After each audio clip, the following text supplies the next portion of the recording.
105 Rawakan Your Lifestyle, masih dari kawasan Jalan Jenderal Sudirman nomor 219 Kota Padang Sidimpuan. Rekan Rom, masih ada Sri yang mengisi ruang dengar Anda, dan seperti yang sudah Sri sampaikan tadi, di informasi pukul 11 ini tentunya di edisi Jumat 17 September 2021 kita masuk di acara Obsesi, obrolan seputar Sakopa Islami. Dan pastinya di studio Rakam sudah hadir narasumber kita kali ini yang mengisi ruang dengar Anda. Ada Kak Elsa Novita Wita ya. Hampir salah sebut saya. Oke, Assalamualaikum Kak Elsa. Ya, waalaikumsalam warahmatullahi wabarakatuh, Sri. Iya, gimana kabarnya Kak Elsa hari ini? Alhamdulillah, luar biasa, sehat dan semangat ya, sesuai warna baju kita hari ini. Betul, ya? Cerah, merah. Kita sekarang kapelan ya. Masya Allah. Oke deh, itu dia ya, ada Kak Elsa yang akan menyampaikan tema seputar Al-Quran, petunjuk kehidupan yang tak boleh diremehkan ya. Itu betul banget ya rekan Raw. Dan kalau gitu untuk mempersingkat waktu nih, kita lanjutkan kepada Kak Elsa, dipersilahkan. Oke, terima kasih. A'udzubillahi minasyaitonirrajim. Bismillahirrahmanirrahim. Assalamualaikum warahmatullahi wabarakatuh. Innal hamdalillah nahmaduhu wa nasta'inuhu wa nastaghfiruhu wa na'udzu billahi min syururi anfusina wa min sayyiati a'malina may yahdihillahu fala mudhillalah wa may yudlil fala hadiyalah. Asyhadu an la ilaha illallah wa asyhadu anna Muhammadan abduhu wa rasuluh la nabiyya ba'da. Alhamdulillahirabbil alamin. Puji syukur kepada Allah Subhanahu wa taala ya, atas izin Allah kita masih mendapatkan banyak sekali keberkahan dari Allah di hari Jumat ini. Seperti biasa gitu ya, diberikan kesehatan gitu, kemudian juga kelapangan waktu untuk tetap bisa bersama sharing ya, lebih tepatnya di Obsesi di radio kesayangan kita Rawa FM. Salawat serta salam tercurah kepada Rasulullah SAW. Mari sama-sama kita bersalawat kepada Rasulullah dengan lafaz Allahumma sholli ala Muhammad wa ala ali Muhammad. Mudah-mudahan kita akan tetap menjadi umat yang kelak bisa bersama dengan Rasulullah di hari akhir kelak. Amin amin ya rabbal alamin. Ya, seperti yang disampaikan Sri tadi gitu ya, pembahasan kita di Obsesi pada siang hari ini itu adalah tentang Al-Quran, petunjuk kehidupan yang tak boleh diremehkan gitu ya. Nah, sebenarnya kalau dari segi tema kemudian pembahasan ini sebenarnya sangat relevan dibahas kapanpun gitu ya Sri, karena kita membahas tentang Al-Quran yang seyogyanya Muslim itu menyadari serta mengakui ini adalah petunjuk bagi hidupnya gitu. Cuma ya memang kalau diobsesikan kita selalu punya kayak latar belakang gitu. Ada sesuatu hal yang perlu kita sharingkan. Terlebih itu adalah perkara meluruskan tentang sesuatu hal yang kita rasa ini sudah menjadi persoalan yang butuh untuk diselesaikan gitu ya. Barangkali rekan Raw juga sampai sekarang mungkin persoalan ini masih diperbincangkan ya di sosial media, mungkin yang bisa kita indra bersama tentang sempat viral ada video gerombolan santri lah ya, beberapa santri yang antri di ruangan gitu ya untuk menjalani vaksin ya, kemudian mereka terlihat memang menutup telinganya dengan alasan mereka tidak mau mendengarkan musik ya, karena ternyata setelah ditelusuri para santri ini adalah para penghafal Al-Quran gitu ya. Dan ya mereka pasti punya alasan lah ya, mereka punya alasan, dan alasan mereka itu adalah sesuatu hal yang dibenarkan oleh Islam gitu, sehingga mereka tidak mau mendengarkan musik untuk menjaga hafalannya tadi. Sebenarnya kalau ini diterima dengan lapang dada, kemudian tidak harus disoroti dengan berbagai macam perspektif atau sudut pandang gitu ya, nggak akan ada masalah. Ya, yang menyebabkan ini menjadi persoalan adalah banyak yang berkomentar atau banyak sekali yang memberikan tanggapan. Ya, memang yang memberikan pujian kemudian mengungkapkan rasa kagum itu ada gitu ya. Tapi ternyata tidak sedikit yang memberikan komentar bernada seperti meremehkan. Ya, meremehkan di sini adalah terkait dengan bagaimana mereka merasa tindakan itu berlebihan. Ya, bahkan ada yang sampai tidak sekedar mengatakan berlebihan, tapi anak-anak ini diklaim atau dituduh sudah diberikan doktrin tidak benar sedari dini gitu ya. Karena tindakan mereka menutup telinga, tidak mau mendengarkan musik yang pada saat di ruang tunggu untuk melakukan vaksin itu dinyalakan musik gitu. Nah, dan disayangkannya itu adalah komentar-komentar ini tidak hanya keluar dari mungkin masyarakat biasa, tapi juga oleh beberapa public figure gitu ya. Itu yang sebenarnya kenapa pada akhirnya ini menjadi besar dan ternyata berbuntut panjang gitu loh. Ya, jadi komentar-komentar yang mereka berikan terkait dengan bagaimana tingkah laku para santri yang menutup telinga karena tidak mau mendengarkan musik ini berujung kepada ada kayak diskusi, jadi debate tidak berkesudahan gitu. Itu karena tadi ternyata setelah ditarik benang merahnya adalah ada beberapa hal yang misconception ya di antara kaum muslimin tadi. Terlebih mereka-mereka yang memberikan tuduhan atau stigma negatif terhadap para santri yang tidak mau mendengarkan musik. Nah, jadi sebenarnya gitu kan ya, dari persoalan ini banyak yang menjadi topik pembahasan yang bisa untuk kita kembangkan, tapi saya secara pribadi untuk di Obsesi tidak akan membahas secara alot gitu ya tentang, jadi kan karena memang pembahasannya ini adalah tentang jadinya disoroti, emang gimana sih musik itu dalam Islam gitu ya, emang kok segitunya banget gitu kan. Nah, ternyata memang Islam itu punya pandangan tersendiri tentang musik, dan yang harus dipahami adalah kaum muslimin harus open minded di sini, karena terkait dengan musik ini memang ada perbedaan pendapat gitu loh. Ini sesuatu hal yang sebenarnya tidak perlu diperdebatkan, karena selama seseorang itu mengambil pendapat yang satu dan memang dalilnya ada, kemudian itu dia terapkan, ya yang lainnya harus menghargai, karena ini adalah perkara cabang gitu loh. Ini bukan perkara dasar dalam Islam. Kalau yang diperdebatkan adalah tentang apakah sholat itu wajib, baru kita harus repot gitu loh. Tapi kalau ini terkait dengan musik, ini memang persoalan khilafiyah gitu ya, yang kita tuh nggak boleh sampai menjadi kesannya itu jadi terpecah belah. Apakah itu karena memang sentimen pribadi, merasa pendapatnya benar sendiri, atau tadi parahnya adalah karena kebodohan yang nggak tahu gitu loh, tapi sok memberikan komentar gitu. Nah, jadi saya di sini tidak akan membahas bagaimana hukum musik itu sendiri, karena ya ini dikembalikan kepada muslim masing-masing ya. Kita dalam berkehidupan ini memang harus tahu apa yang menjadi hukum dari setiap perbuatan kita dan harus kita pertanggungjawabkan. Kemudian juga saya tidak akan fokus juga ke masalah bagaimana toleransi selama ini gitu ya, karena kan selama ini banyak banget tuh ya aktivis-aktivis yang ya berasa paling toleran gitu ya, tapi hanya karena melihat perbedaan yang sebenarnya ya tidak perlu dipermasalahkan, ini banyak yang kebakaran jenggot gitu loh.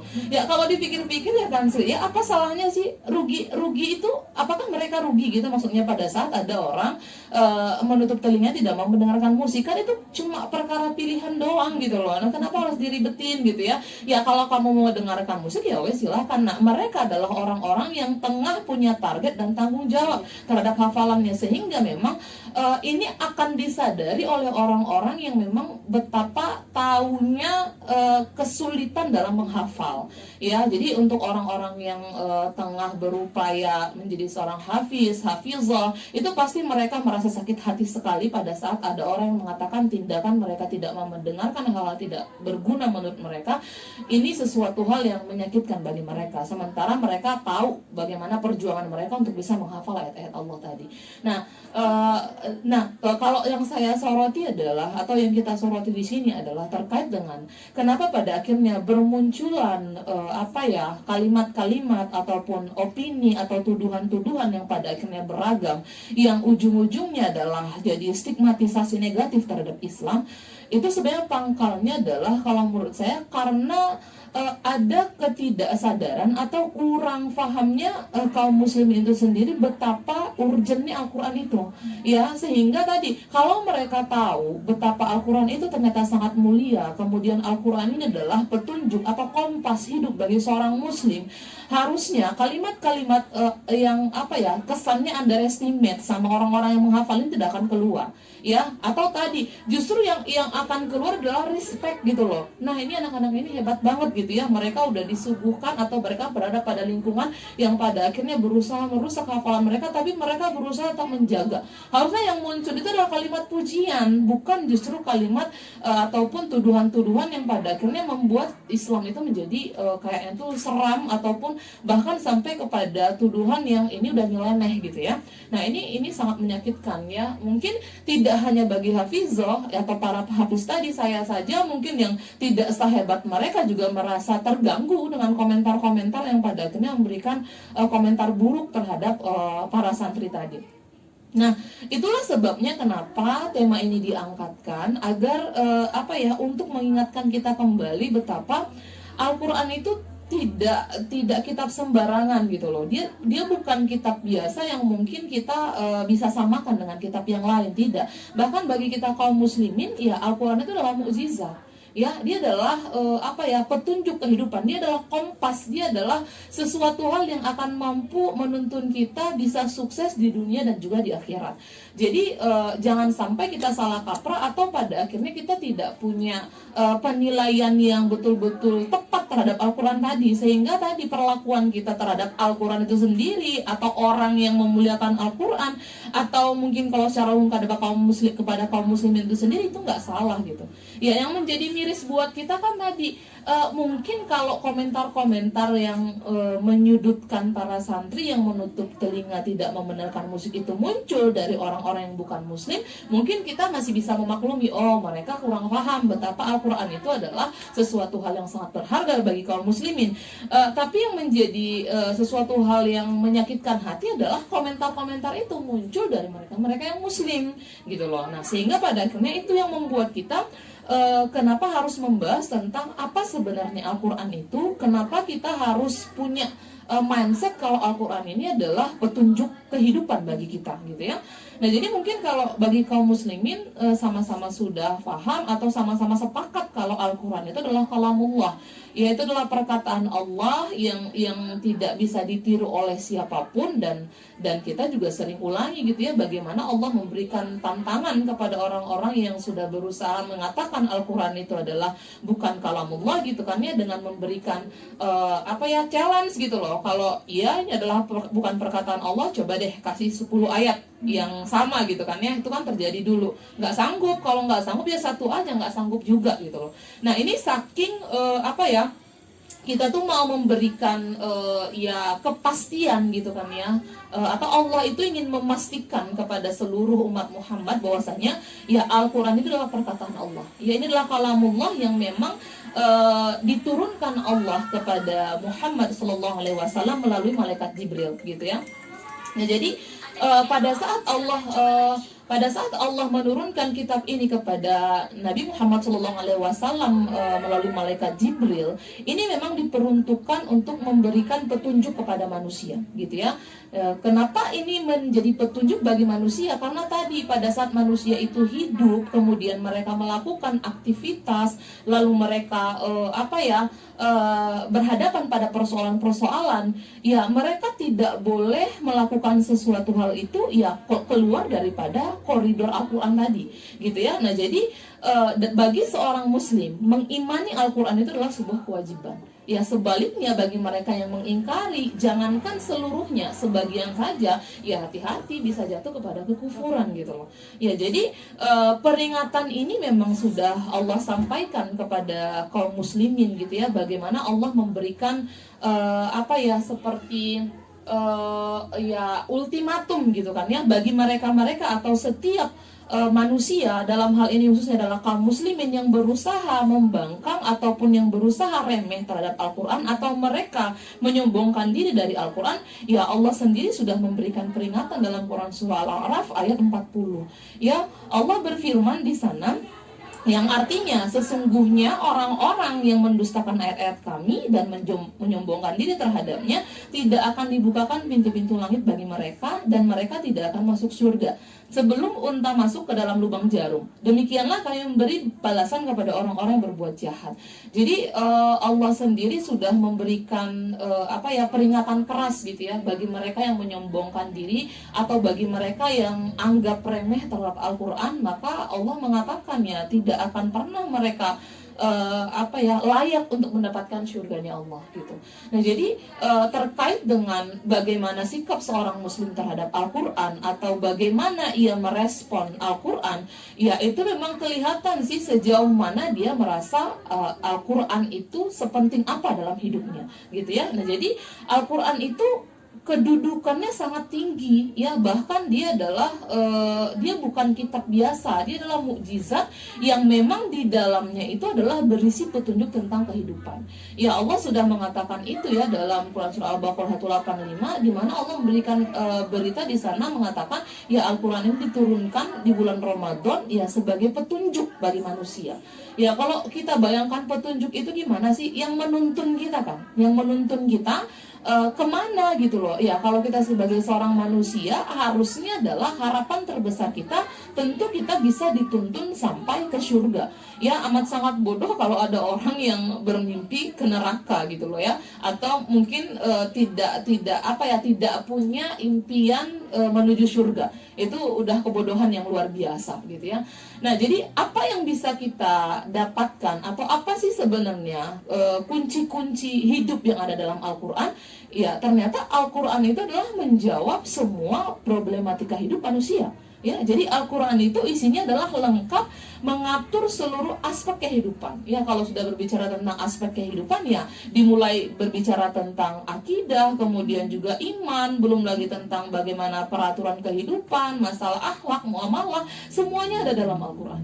Ya, jadi Al-Quran itu memberi petunjuk seputar keimanan, kemudian juga bagaimana kita bisa mengenal sifat dan zat Allah, lalu juga kisah-kisah terdahulu sebagai pelajaran buat kita, lalu juga bagaimana mengenal malaikat, jin gitu kan ya, surga, neraka yang mungkin kalau secara kasat mata itu sesuatu hal yang tidak bisa kita indra, tapi kepercayaan kita terhadap semua itu adalah berawal dari kita percaya bahwasanya Allah itu adalah maha pencipta gitu ya, Allah itu adalah Tuhan kita, sehingga apapun yang dikabarkan oleh Allah itu adalah sesuatu hal yang pasti dan itu ada dalam Al-Quran gitu ya. Dan tidak hanya tentang perkara keimanan, ternyata dalam Al-Quran itu Allah juga memberikan informasi atau petunjuk seputar hukum bagi umat terkait dengan masalah apakah itu muamalah tadi seperti yang saya katakan, atau tadi masalah ekonomi, pidana gitu kan ya, politik, bahkan pemerintahan, semuanya ada dalam Al-Quran.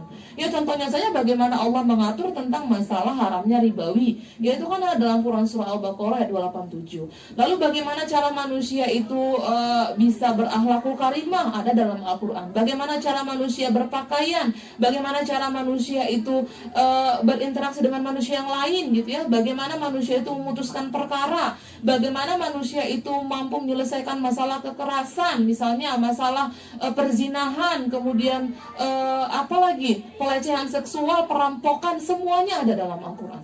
Ya sekarang gitu kan ya, kenapa itu menjadi seperti tidak terlalu berharga, atau pada akhirnya Al-Quran itu dianggap hanya seperti kitab-kitab yang lain, karena tadi Al-Quran itu tidak hidup. Ya, tidak hidup maksudnya bagaimana? Al-Quran itu tidak diimplementasikan dalam kehidupan. Itu juga yang membuat beberapa kaum muslimin itu tidak terlalu merasa punya bonding yang kuat dengan Al-Quran. Ya, karena kan jujur gitu kan ya, kita sebagai orang Indonesia yang mungkin sangat memiliki keterbatasan dalam bahasa Arab, itu kayak karena ketidakpahaman kita itu membuat kita seperti memang sulit gitu ya, sulit memahami isi Al-Quran. Tapi bukan berarti sulitnya kita memahami isi Al-Quran itu membuat kita jadi abai. Ya justru adalah karena kita tahu itu petunjuk hidup kita, itu adalah pedoman hidup kita. Ya rasa sulit tadi harus kita tebus dengan apa? Dengan belajar gitu loh. Karena tadi kalau nggak dari situ mau dari mana lagi gitu.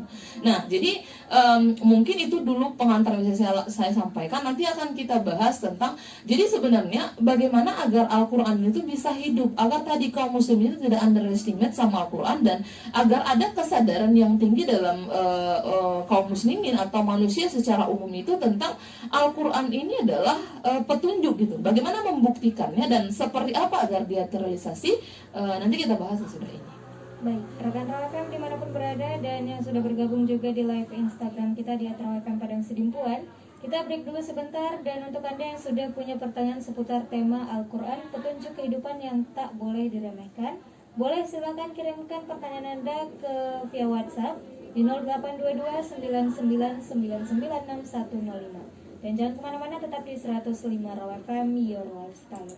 105 Raw FM Your Lifestyle masih dari kawasan Jalan Jenderal Sudirman nomor 219 Kota Padang Sidimpuan. Rekan Raw masih ada Sri yang mengisi ruang dengar Anda, dan juga masih bersama narasumber kita Kak Elsa Novita Wita, tentunya di obsesi obrolan seputar Sakopa Islami di tema Al-Quran, petunjuk kehidupan yang tak boleh diremehkan.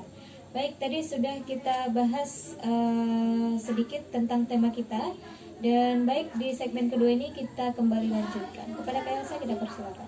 Ya, oke, terima kasih. Kita lanjutkan ya pembahasan kita tentang Al-Quran, petunjuk kehidupan yang tak boleh diremehkan. Tadi kita sudah mengulas sedikit gitu terkait dengan apa sebenarnya latar belakang kita membahas tentang persoalan ini gitu ya. Dimulai dari banyak beredar video di sosial media gitu ya, ada anak-anak santri yang menutup telinganya, tidak mau mendengarkan musik gara-gara mereka mau fokus dan tidak mau terganggu hafalan Al-Qur'annya, yang sebenarnya ini bukan menjadi masalah yang harus dibesar-besarkan, tapi karena ada beberapa orang atau beberapa oknum, bahkan dari public figure yang mungkin mereka punya follower sangat banyak di sosial media mereka gitu ya, memberikan komentar bernada meremehkan gitu ya kepada santrinya sebenarnya, dengan memberikan gambaran ataupun memberikan deskripsi mereka seperti orang-orang kolot gitu kan ya, atau terhalang modernitas gitu ya, hanya gara-gara mereka tidak mau mendengarkan musik. Nah, jadi ternyata komentar-komentar yang tidak bertanggung jawab tadi itu adalah berbuntut panjang yang pada akhirnya ini butuh untuk diluruskan gitu ya. Tadi saya juga sudah menyampaikan bahwasanya kita tidak akan fokus kepada perkara bagaimana musik dalam Islam, kemudian seperti apa sebenarnya sikap-sikap mereka yang justru menunjukkan sikap intoleran gitu ya. Tapi yang perlu diluruskan di sini adalah bagaimana kita memahami kembali tentang Al-Quran itu sendiri, agar tadi tidak muncul nada-nada meremehkan terhadap mereka-mereka yang berusaha untuk menjaga Al-Quran dengan cara menghafalkannya.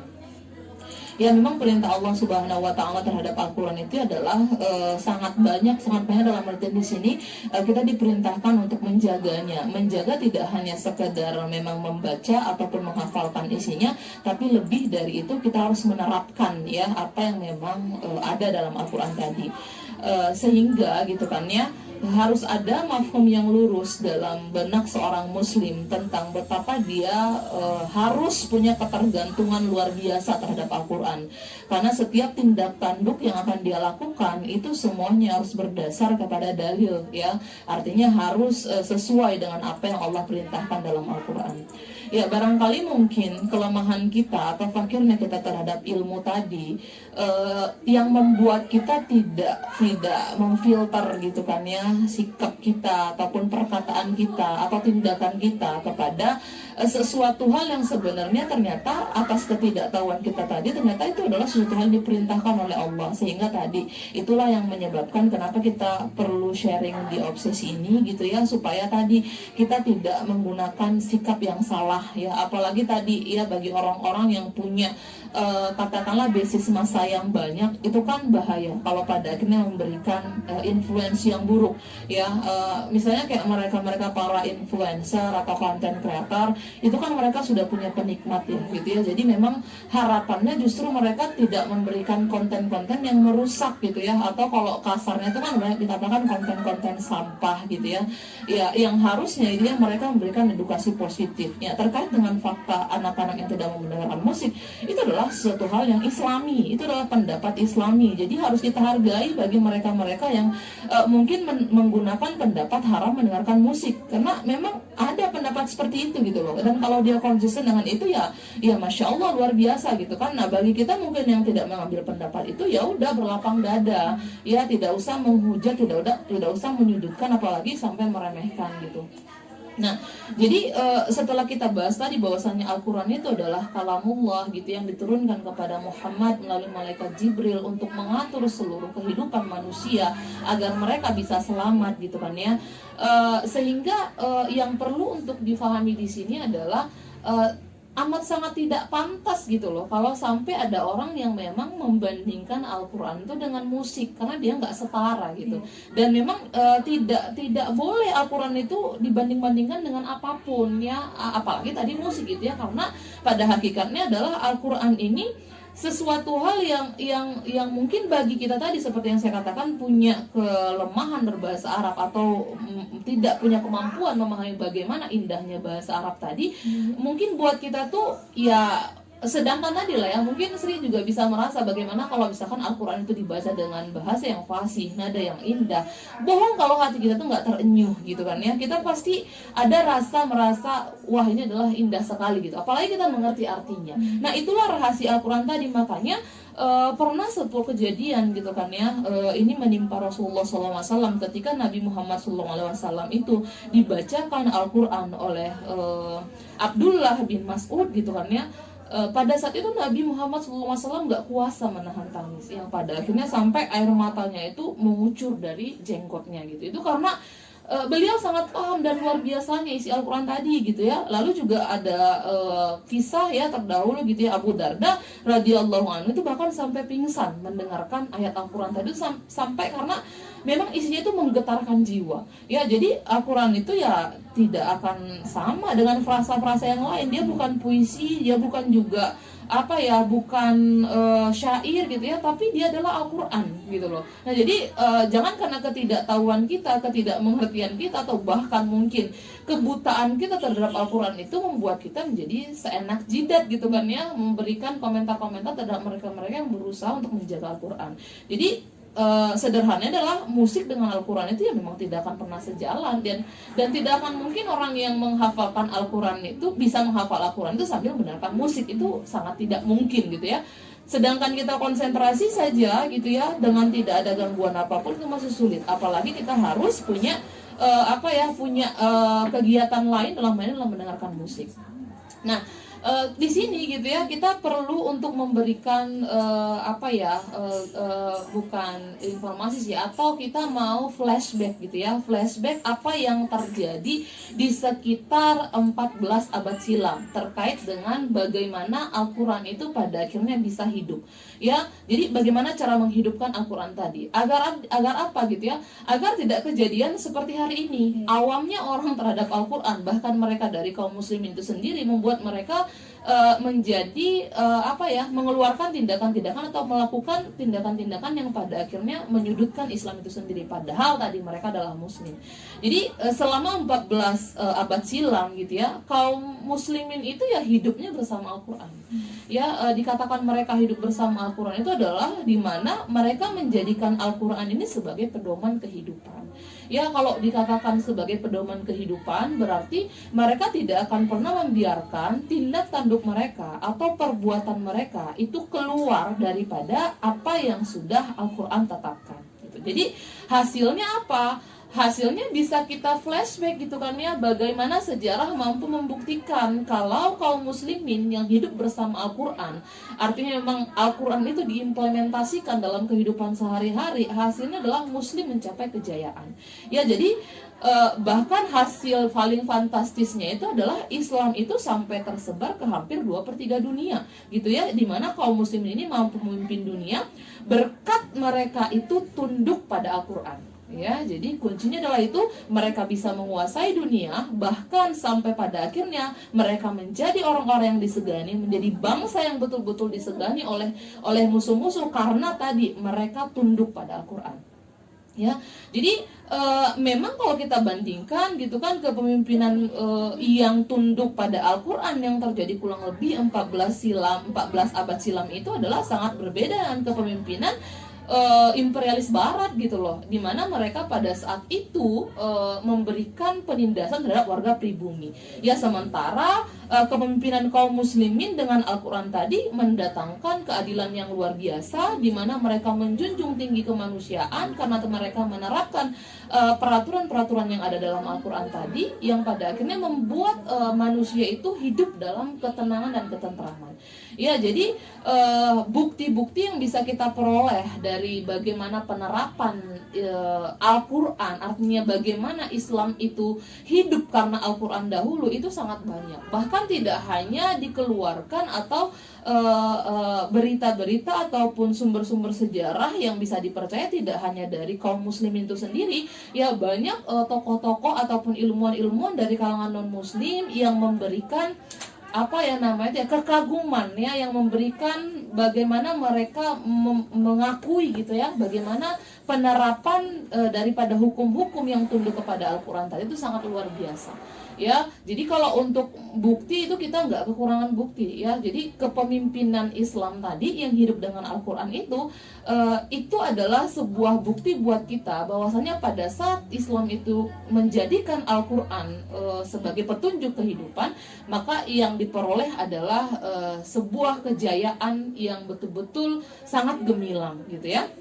Nah, jadi jangan sampai gitu ya kaum muslimin yang hari ini mungkin tidak tahu tentang bagaimana luar biasanya Al-Quran tadi itu atau impact dari Al-Quran tadi itu ya, disayangkan gitu kan ya, karena tadi kita tidak kekurangan referensi sebenarnya bagaimana mampu mengetahui betapa dahsyatnya Al-Quran tadi.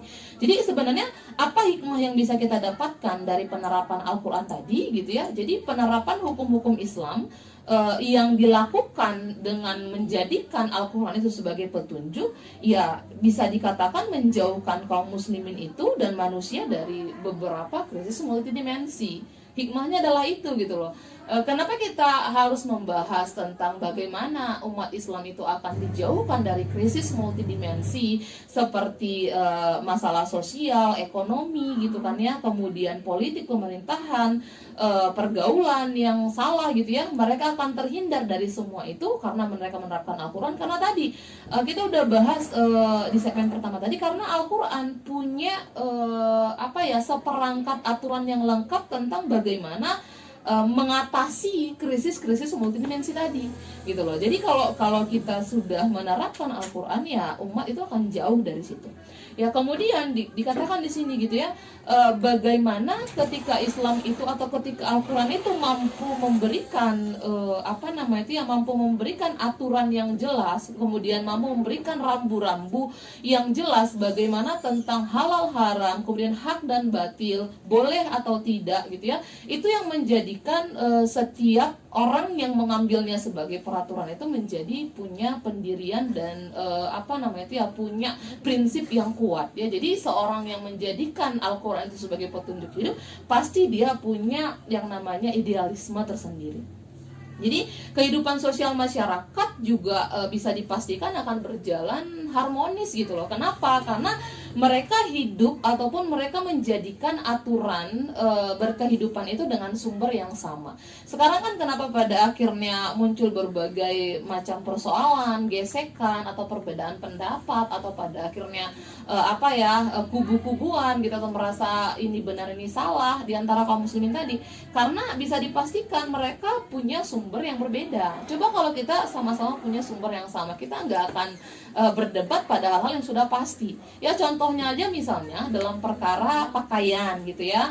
Ya sampai hari ini meskipun Al-Quran sudah jelas memberikan batasan tentang aurat, kemudian juga bagaimana berpakaian seorang muslimah, ya tidak bisa kita pungkiri bahwasanya masalah terkait dengan bagaimana pakaian, kemudian bagaimana sikap seorang muslim terhadap pakaian, atau seperti apa pakaian sebenarnya, itu masih menjadi perdebatan. Bahkan gitu ya, masih banyak di kalangan muslimah yang harusnya mereka sudah diwajibkan Allah itu menutup auratnya, tapi masih berkilah gitu ya dengan menggunakan berbagai macam alasan untuk tidak mau mengikuti perintah Allah. Nah itu kan yang menyebabkan perdebatan yang sebenarnya nggak perlu diperdebatkan. Sama juga dengan tadi misalnya pada saat seorang muslim berusaha menghafal Al-Quran, kemudian ingin menjadi orang-orang yang menjaga Al-Quran. Ya kalau muslim yang lain itu tahu ini adalah bagian daripada perintah Allah, kemudian mereka tidak mau mendengarkan musik agar hafalannya nggak terganggu, ya harusnya tidak akan ada masalah kayak gini. Nggak akan keluar kalimat-kalimat yang pada akhirnya menunjukkan betapa lemahnya kedekatan seseorang itu terhadap Al-Quran tadi, gitu ya. Nah jadi dikatakan tadi ini akan memberikan dampak yang besar terhadap masyarakat pada saat memang penerapan Al-Quran itu betul-betul dihidupkan dalam kehidupan sehari-hari, itu bisa kita buktikan. Itu masih satu contoh gitu kan ya. Belum lagi kita kaitkan dengan perkara-perkara yang memang dalam Al-Quran itu ya sudah jelas disebutkan secara implisit gitu ya. Misalnya bagi orang-orang yang berzina gitu ya, ya Allah sudah katakan dalam Al-Quran ya, kalau misalkan dia belum ya musan dan goiru musan ya, menikah dengan tidak menikah ya ada hukumannya. Kalau dia belum menikah dia dicambuk 100 kali, kalau dia udah menikah ya dirajam sampai mati. Itu kan perkataannya Allah gitu ya. Nah jadi kalau misalnya manusia dalam kaum muslimin memang merujuk ke sana dan sama-sama mau mengambil itu sebagai peraturan yang diterapkan dalam kehidupan, itu juga sekaligus akan membuktikan mereka menghidupkan Al-Quran tadi. Seharusnya mereka nggak beda pendapat. Dan bisa kita bayangkan bagaimana pengaruhnya terhadap kehidupan masyarakat. Sekarang kan kenapa zina itu semakin menjadi sesuatu hal yang biasa aja, karena memang apalagi kalau suka sama suka itu sanksi yang mereka dapatkan kalau secara hukum pidana kan nggak ada. Ya kenapa? Karena atas dasar suka sama suka. Palingan kalau sanksi sosialnya adalah malu, ya itu kalau dia punya malu. Ya perkaranya sekarang adalah manusia sekarang itu amat sedikit ya yang memiliki rasa malu, sehingga kalaupun ketahuan misalnya berzina, kena gerabak atau apa, selingkuh, atau dengan istilah-istilah sekarang lah jadi seorang pelakor segala macam gitu ya, itu bukan sesuatu hal yang memalukan lagi gitu. Karena tadi tidak ada hukuman yang jelas dan tegas terkait dengan orang-orang yang melakukan perzinahan ini. Ya jadi dia tuh tumbuh subur gitu loh, menjamur di tengah-tengah masyarakat, bahkan udah jadi kayak tren gitu ya. Jadi istilah-istilah yang bermunculan juga membuat kita juga kadang-kadang shock, ya Allah ini ada lagi gitu ya, yang itu menunjukkan sebenarnya betapa lemahnya kaum muslimin.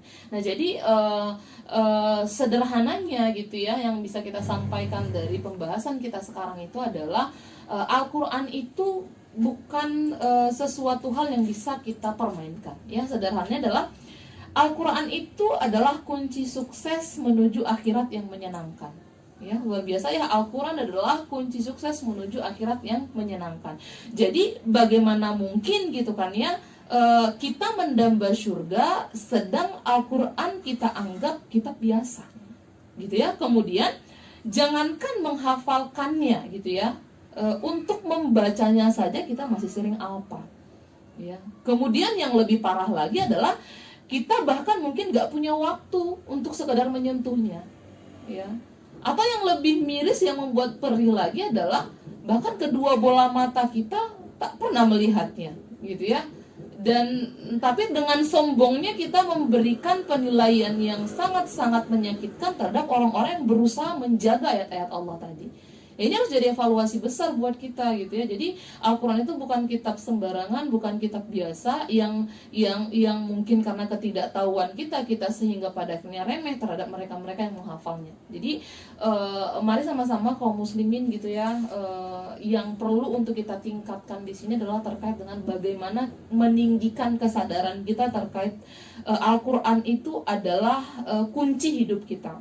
Ya, jadi pada saat itu sudah ada dalam diri kita, maka ini yang akan menjadi penguat untuk kita agar senantiasa tetap fokus kepada Al-Quran itu adalah petunjuk kehidupan. Jadi kita tidak akan tersesat ya. Jadi kita akan mulai bagaimana dari diri kita menjadikan Al-Quran itu sebagai pedoman. Sehingga nanti karena kita sudah memahami bahwasanya untuk semua perkara-perkara yang ada dalam kehidupan ini bisa diselesaikan dengan Al-Quran, maka kita juga akan punya semangat yang tinggi gitu kan ya, untuk mampu membumikan Al-Quran tadi. Jadi membumikan Al-Quran itu bukan serta-merta seolah-olah kita yang jadi pahlawan untuk menyampaikan Al-Quran, tidak. Tapi membumikan Al-Quran adalah bagaimana kita share ya, dalam hal ini mungkin bahasanya adalah dakwah tentang Islam tadi yang memang sumbernya semua dari Al-Quran. Ya jadi mungkin kesimpulannya adalah ya yuk kaum muslimin gitu ya, kita jangan mau lemah dengan sesuatu hal yang sebenarnya sudah Rasulullah persiapkan untuk kita gitu ya. Ya Rasulullah udah berpesan ya agar kita selamat di dunia dan akhirat, ya kita harus berpegang teguh pada dua hal ya, Al-Quran dan Sunnah. Itu adalah pesan Rasul ya. Jadi jangan sampai kita keluar daripada koridor Al-Quran ini, atau yang lebih parah adalah kita menjadi orang-orang yang meremehkannya. Nauzubillah min dzalik. Ya, jadi mungkin itu yang bisa saya sampaikan untuk tema kita Al-Quran adalah petunjuk kehidupan yang nggak boleh diremehkan. Mudah-mudahan apa yang saya sampaikan ini bisa bermanfaat bagi saya, terlebih juga untuk yang mendengarkan. Demikian, saya kembalikan lagi ke Sri. Oke, baik rekan Ra, untuk Anda yang sudah punya pertanyaan dan sudah Sri ambil satu dari via chat WhatsApp ya. Ini Sri bacakan dulu pertanyaannya, nanti setelah itu kita break baru kita jawab. Oke, Assalamualaikum, maaf Ustazah. Ya, Waalaikumsalam. Pertanyaannya, sejauh mana pengaruh keremehan Al-Quran terhadap kemunduran kaum muslimin? Ya baik, kalau gitu rekan Rau, sesaat lagi kita kembali. So jangan kemana-mana, tetap di 105 Raw FM, Your Lifestyle. Cemana nih? Mau jualan online tak dapat sinyal aku? Makanya pakai IndiHome aja. 105 Raw FM, Your Lifestyle, masih dari kawasan Jalan Jenderal Sudirman nomor 219, Kota Padang Sidimpuan. Ya rekan Rau, masih bersama Sri dan juga narasumber kita Kak Elsa Novita Wita. Tentunya di obsesi obrolan seputar Sakopa Islami. Baik, tadi sudah Sri sampaikan pertanyaannya ya Kak Elsa, dan boleh langsung dijawab. Oke, terima kasih, pertanyaannya bagus sekali ya. Ya, sejauh mana efek ya peremehan Al-Quran terhadap kemunduran kaum muslimin tadi. Ya sebenarnya dari apa yang sudah saya jawab di segmen kedua tadi itu terjawab gitu ya. Karena tadi di segmen kedua itu kan kita membahas tentang bagaimana Al-Quran itu pernah hidup ya kurang lebih selama 14 abad silam ya dalam kehidupan kaum muslimin. Jadi dulu kaum muslimin itu hidup bersama Al-Quran. Jadi mereka itu menjalankan kehidupannya sesuai dengan apa yang sudah ada dalam Al-Quran, sehingga ternyata atas tunduknya mereka terhadap Al-Quran, mereka mendapatkan kejayaan dan kegemilangan. Ya, di antara prestasi yang luar biasa adalah Islam sampai menguasai hampir 2/3 dunia gitu ya. Kemudian mereka sangat disegani oleh musuh. Itu kuncinya hanya satu, mereka tunduk pada Al-Quran ya. Karena kita udah bahas juga kenapa dengan tunduknya mereka pada Al-Quran mereka bisa menjadi umat atau mereka bisa menjadi bangsa yang betul-betul disegani, karena tadi Allah yang sudah memberikan petunjuk itu. Nah, dalam Al-Quran tidak hanya dibahas perkara keimanan, tapi juga bagaimana mereka menyelesaikan masalah kehidupan yang mungkin juga kita alami sekarang. Kita bagaimana krisis ekonomi atau masalah multidimensi tadi lah ya, kemudian pergaulan, seks bebas, narkoba, lalu juga korupsi gitu ya, kemudian hal-hal lain yang itu menjadi masalah pelik yang dihadapi oleh masyarakat ataupun bangsa kita sekarang. Ya ternyata itu tidak didapati oleh bangsa atau umat manusia di kurang lebih 14 abad silam, karena tadi mereka hidupnya dengan Al-Quran. Sementara kita udah kasih contoh tadi, untuk perkara pakaian saja di antara muslimah sekarang itu masih ada yang nggak mau menutup auratnya dengan alasan ya that's my choice gitu ya, ini pilihan saya. Padahal udah jelas ini perkara kewajiban. Kamu kan muslim itu harus tunduk pada siapa? Pada Tuhannya. Tuhannya kasih apa? Kasih kitab. Kitabnya apa? Al-Quran. Sebagai apa? Petunjuk kehidupan. Nah, di sana adalah ada masalah tentang bagaimana cara kamu berpakaian. Nah, itu kan sebenarnya udah cukup gitu loh. Udah harusnya udah menjadi sebuah informasi yang jelas dan tegas. Tapi apa? Atas sombongnya manusia dan remehnya mereka terhadap Al-Quran. Ya, pertanyaan tadi. Jadi efek daripada remehnya terhadap Al-Quran tadi, ya ujung-ujungnya adalah kaum muslimin tidak hanya mengalami kemunduran, bahkan kehancuran, karena mereka tidak mau meninggikan apa yang seharusnya menjadi kunci sukses mereka bisa hidup di dunia dan di akhirat. Nah, jadi peremehan terhadap Al-Quran ini sebenarnya yang paling parah itu adalah tidak hanya dilakukan oleh individu-individu ya sampai kepada dalam tataran ya berbentuk negara seperti sekarang gitu ya. Jadi dengan apa buktinya? Ya dengan tidak menjadikan Al-Quran itu sebagai pedoman berkehidupan. Pedoman berkehidupan itu kan dalam seluruh kancah kehidupan tadi, dalam semua segmentasi hidup, tidak hanya dalam masalah tataran individu, masyarakat ataupun kelompok-kelompok, tapi juga bernegara secara umum gitu. Jadi kesimpulannya adalah efek luar biasa yang ditimbulkan atas peremehan Al-Quran tadi itu adalah ya kaum muslimin tidak hanya mundur tapi juga akan bahkan sudah berada pada jurang kehancuran. Maka untuk bisa keluar dari situ atau untuk bisa mendapatkan hikmah bagaimana penerapan Al-Quran itu lagi adalah dengan menghidupkan Al-Quran. Caranya adalah Al-Quran itu harus tampak dalam kehidupan. Caranya tampak dalam kehidupan apa? Dia harus diterapkan dalam seluruh segmentasi hidup, ya, baik dalam masalah tataran individu, masyarakat, apalagi negara. Sehingga tidak ada lagi masalah-masalah yang dihadapi kaum muslimin dan tidak ada lagi solusi-solusi yang diberikan atas masalah tadi yang tidak bersumber daripada Al-Quran. Maka yang bisa kita lakukan sekarang sebagai seorang muslim adalah kita harus sama-sama bergandengan tangan, kemudian juga memberikan persembahan terbaik kita untuk membumikan Al-Quran tadi, sehingga kita tidak akan dapati lagi ada orang-orang yang meremehkan kemudian juga menjadikan Al-Quran sebagai bahan lelucon, atau seperti sekarang Al-Quran itu ternyata hanya sebagai diterapkan untuk individu-individu saja, sedangkan untuk masalah-masalah yang harusnya ada dalam masyarakat, bahkan mungkin sampai dalam tataran negara, itu kita belum menjadikan Al-Quran tadi sebagai pedoman. Ya, jadi ini adalah PR kita bersama. Mudah-mudahan dengan kita membahas ini di Obsesi, ini bisa menjadi kita jadinya punya yang namanya visi misi yang sama. Mudah-mudahan Allah juga memudahkan urusan kita, Allah juga memberikan kita petunjuk, Allah juga senantiasa menjaga keistiqomahan kita agar tadi kita akan menemui fakta kembali seperti 14 abad silam, di mana Al-Quran bisa tampak dalam seluruh aspek kehidupan. Ya, dengan apa? Dengan Al-Quran itu dibumikan, ya, dengan Al-Quran itu dijalankan, dan semua peraturan-peraturan yang Allah terapkan dalam Al-Quran diimplementasikan dalam kehidupan sehari-hari. Sekian obsesi hari ini, mudah-mudahan bermanfaat bagi saya, kemudian bagi yang mendengarkan juga. Kebenaran itu dari Allah, sedangkan kekeliruan itulah dari saya. Al-haqqu min rabbik fala takunanna minal mumtarin. Wassalamualaikum warahmatullahi wabarakatuh. Waalaikumsalam warahmatullahi wabarakatuh. Dan rekan Rau, itulah tadi obsesi kita untuk edisi hari ini, tentunya di Jumat 17 September 2021. Dan saya Sri yang bertugas pamit undur diri dari ruang dengar Anda. Tetap stay tune di 105 Raw FM, Your Lifestyle. Akhir kata dari Sri, wassalamualaikum warahmatullahi wabarakatuh, and see you, bye-bye.